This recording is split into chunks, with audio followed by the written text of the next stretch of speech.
Ma façon de pratiquer l'ultra-trail, c'est d'essayer de ne pas faire tous les ans le même parcours, parce que sinon, c'est vrai qu'au niveau de la motivation, ce serait compliqué. Donc l'idée, c'est de trouver des parcours qui motivent, qui apportent un petit peu d'excitation, qui changent un petit peu. L'idée, sur cette course-là, moi, c'est plus de venir relever le challenge en lui-même pour ce qu'il est, c'est plus aussi de le caler dans ma saison pour que ça me serve aussi pour d'autres objectifs. Et voilà, l'idée c'est de prendre la course comme elle est. On verra bien avec la forme du jour J pour relever des défis, se faire plaisir sur un challenge un peu différent, avec une pression qui sera différente aussi.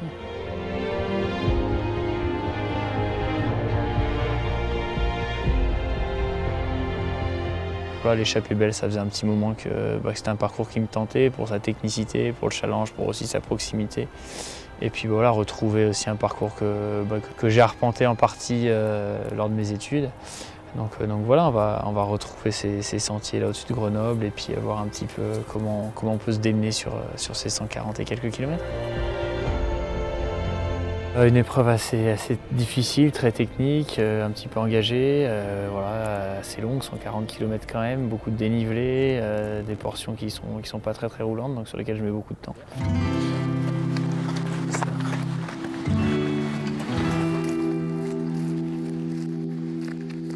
On est donc sur la traversée intégrale du massif de Beldon, donc du sud au nord. Pourquoi ce sens-là déjà? Pour pouvoir faire toute la partie des grosses difficultés de jour, et puis toute la partie vraiment très en altitude, même si on n'est pas dans un univers de haute montagne, on est quand même très souvent entre 2 et 3 000 mètres, donc on est sur de la moyenne montagne, mais dans un environnement assez haute montagne quand même. Dans Beldon, c'est un massif qui est assez sympa pour jouer à la haute montagne sans être en haute montagne, quoi. L'importance du parcours sur un ultra-trail, elle est vraiment capitale. C'est vrai qu'on ne crée pas un ultra-trail juste parce qu'on a envie de le faire à tel ou tel endroit. On crée un ultra-trail parce qu'il y a un parcours qui est mythique, qui nous donne envie, qui est logique. Et c'est vrai qu'il y a certaines boucles qui sont magnifiques, qui font le tour de certains massifs. Il y a certains aussi parcours qui sont plus en traversée, ce qui est le cas ici, où là on va faire toute la traversée d'un massif. Donc on part d'un côté, on traverse entièrement le massif en passant par des cols qui sont très alpins, très techniques, des beaux sommets, pour s'arrêter à l'autre bout du massif. Donc c'est vrai que cette échappée belle, c'est une belle traversée de massif, on va dire. On atteint l'échappée belle, bon là c'est parti. Attends le soleil pour se lancer et puis on va y aller, faire une belle journée sur les sentiers. Hâte d'y être. Bienvenue à tous sur l'échappée belle. Vous êtes un petit peu plus nombreux que d'habitude, mais on va rester fidèles à notre volonté de limiter le nombre de participants. Pour ceux qui n'ont pas eu la chance de s'inscrire et qui sont dans le public, on espère vous accueillir l'année prochaine. On y est, messieurs, on y est, mesdames. L'instant est solennel. Face à moi, parmi vous, il y en a un sur deux qui n'ira pas au bout. Échappée belle, c'est dur, donc maximum d'applaudissements pour tous les bénévoles de cette échappée belle 2019. 2, 1, partez! Allez, bonne chance!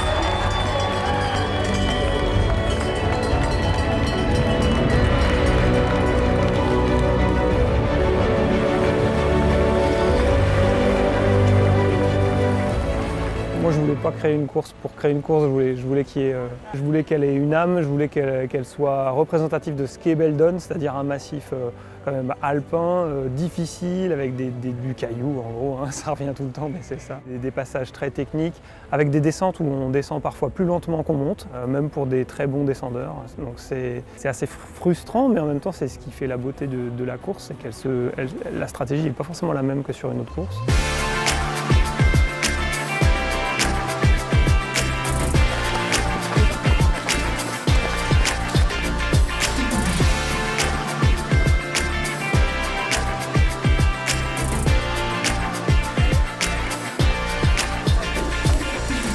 L'échappée belle, c'est un trail qui fait que 140 et quelques kilomètres par rapport aux ultras que j'ai l'habitude de faire, mais qui se court par contre beaucoup plus longtemps. Donc il va falloir s'adapter à ces spécificités-là. Alors pourquoi? C'est aussi la technicité de la chose, c'est le fait que c'est des tout petits chemins, des chemins qui sont plus rocailleux, des chemins où on crapahute un petit peu. C'est ça qui fait que ce sera plus long. Au niveau de l'entraînement, qu'est-ce que ça va changer? Pas grand-chose. De toute façon, c'est les terrains d'entraînement que j'affectionne beaucoup, que je pratique toute l'année. Donc que ce soit par ici, que ce soit dans le Beaufortin ou ailleurs, c'est vrai que moi, ce que je recherche, c'est vraiment d'aller crapahuter, d'aller chercher des sentiers techniques. Donc c'est des sentiers que j'aime.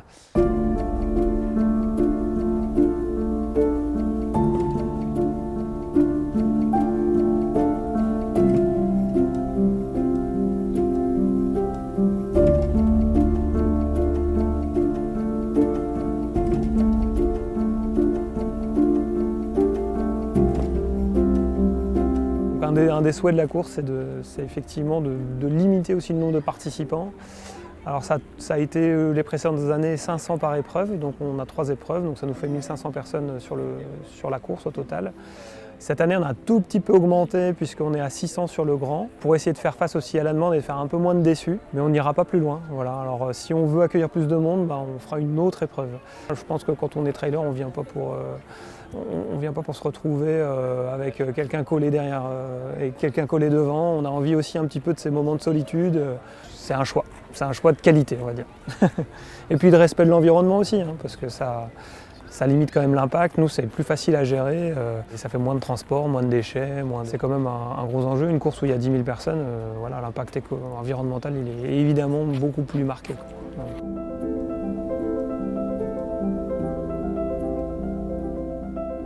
Après, c'est des courses qui sont très longues, donc oui, il faut de l'entraînement. Par contre, il faut aussi de la fraîcheur. Il faut aussi planifier tout ça avec ses contraintes à soi. Donc de manière un petit peu plus générale, c'est vrai que moi j'ai aussi une vie de famille, j'essaie de conserver une vie sociale un petit peu normale, j'essaie de conserver aussi une vie professionnelle avec la vigne. Donc c'est plein de choses à combiner, à gérer, à programmer. C'est pour ça que ma planification au début d'année, elle est très très importante et que derrière, c'est sûr qu'une fois que tout est calé, c'est un petit peu plus dur de bouger les choses. Mais il faut vraiment tout bien planifier en amont, essayer de s'y tenir, essayer de toujours se réadapter le plus vite possible pour faire en sorte que tout puisse bien se caler et qu'il n'y ait pas de soucis sur une facette ou l'autre.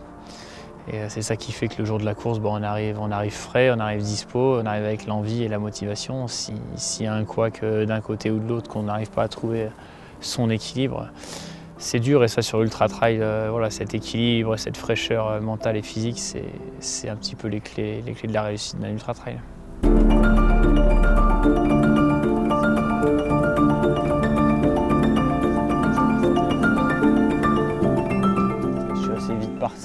Assez vite parti seul, j'essayais de trouver un petit peu mon rythme, jouer un petit peu avec les montées, les descentes, les cailloux. Un bel retour à la Croix de Beldon. C'est vrai qu'il y avait encore vraiment des belles couleurs, une belle mer de nuages, donc c'était vraiment bien agréable. J'ai vraiment des bonnes sensations jusqu'à Jean Collet. C'était vraiment pour moi, ça déroulait, ça filait, c'était vraiment très très très, très agréable.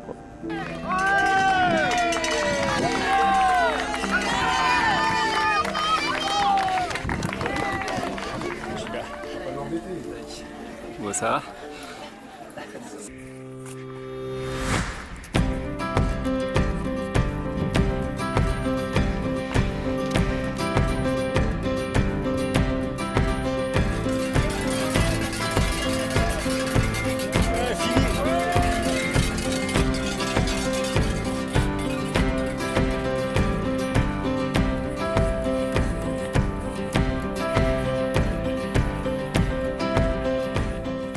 À partir un tout petit peu avant le Haberdeck-Belle, là, quand on bascule un petit peu de l'autre côté, là, c'était un petit peu plus compliqué pour moi, on va dire. J'ai eu un petit peu chaud et puis je pense que c'est aussi l'heure de midi de manger, donc au niveau de la glycémie, tout ça. C'est vrai que là j'ai eu une portion un petit peu dure, on va dire, avant le Haber jusqu'à derrière le col de la Vache. Allez François!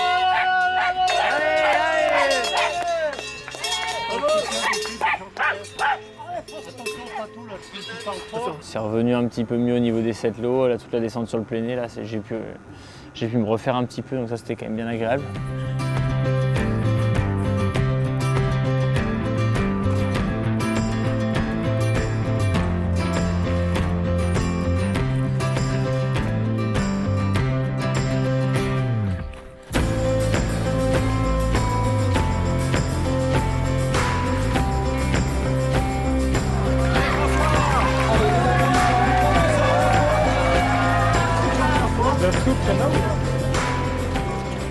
Ça va mieux là depuis le col de la Vache.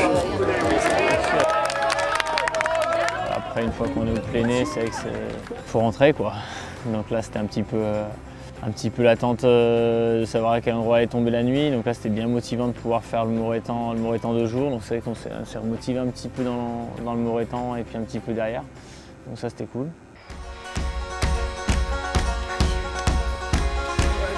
Au Morétan, tu deviens grand.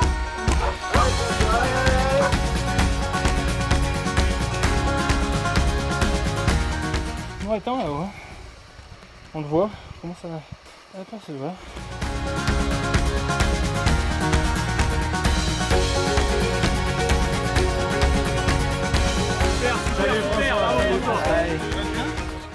Ça va. Ouais, nous ça va super. On est bien content de te voir arriver premier.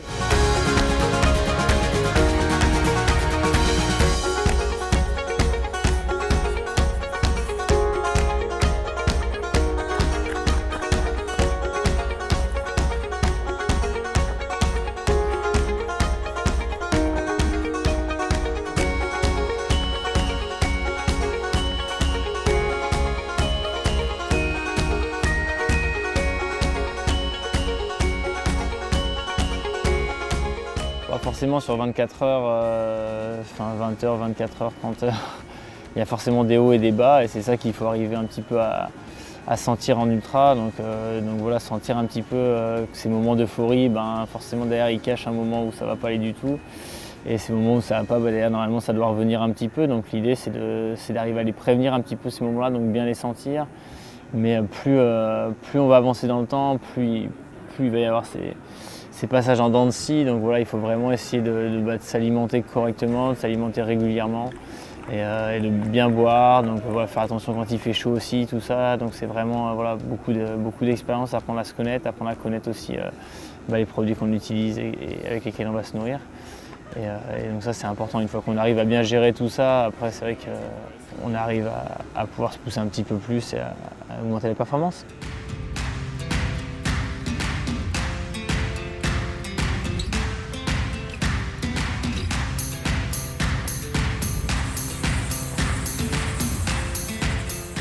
Moment fatidique où tu mets la frontale sur la tête. Bonne nuit.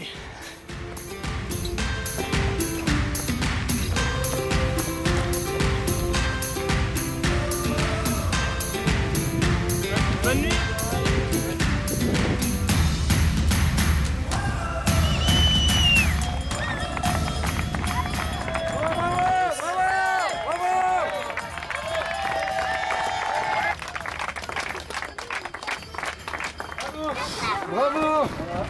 Voilà, après au niveau de l'alimentation, sur ce type d'effort, c'est vrai que sur 20, 25, 30 heures, moi j'utilise un petit peu toujours la même chose. Donc c'est vrai que voilà, je bois toutes les heures ma boisson de l'effort, on va dire entre 600 et puis 1 litre selon la chaleur.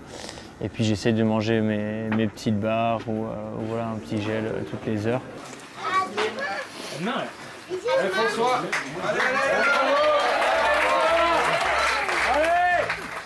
Bon bah oui. Allez, ciao.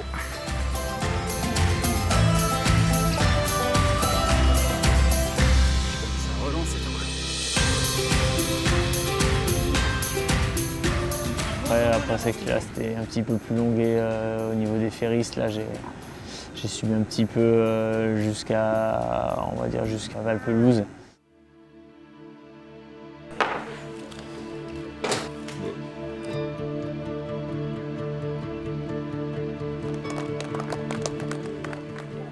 Arrivée de la tête de course.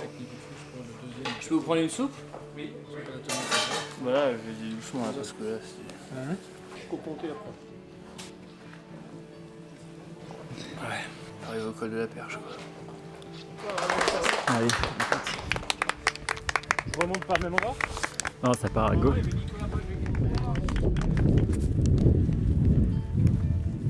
Bon bah lui. Allez, à tout, ouais, courage. Et puis après Valpelouse, c'est vrai que là ça allait quand même bien physiquement, donc là c'est plus la tête qui doit prendre le relais et puis pas trop trouver le sommeil et puis relancer.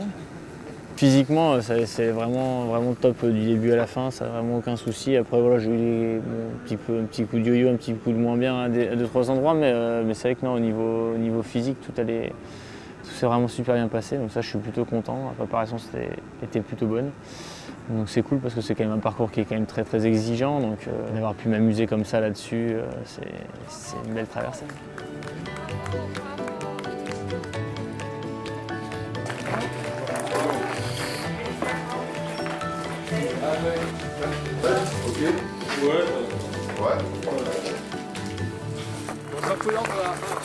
En ultra trail, ce qui est dur, c'est de trouver vraiment son rythme pour gérer vraiment son effort.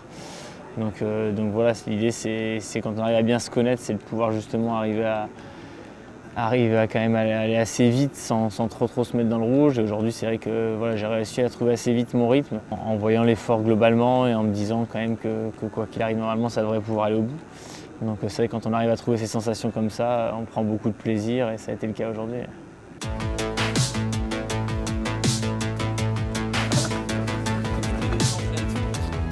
Après voilà, c'était vraiment une épreuve difficile à laquelle je voulais me mesurer un petit peu. C'est une belle traversée, un beau massif. Et voilà, c'est vrai que moi j'aime bien déjà les GR, donc c'est vrai que voilà, j'étais venu regarder un petit peu ce que ça pouvait donner là-dessus, voir un petit peu la convivialité aussi de l'épreuve. Et c'était assez marrant de voir tous ces refuges, toutes ces petites cabanes avec tous ces bénévoles à chaque fois qui essaient de vraiment prendre soin de nous et voire même faire un petit concours à celui qui nous recevra le mieux. Donc ça c'était vraiment marrant.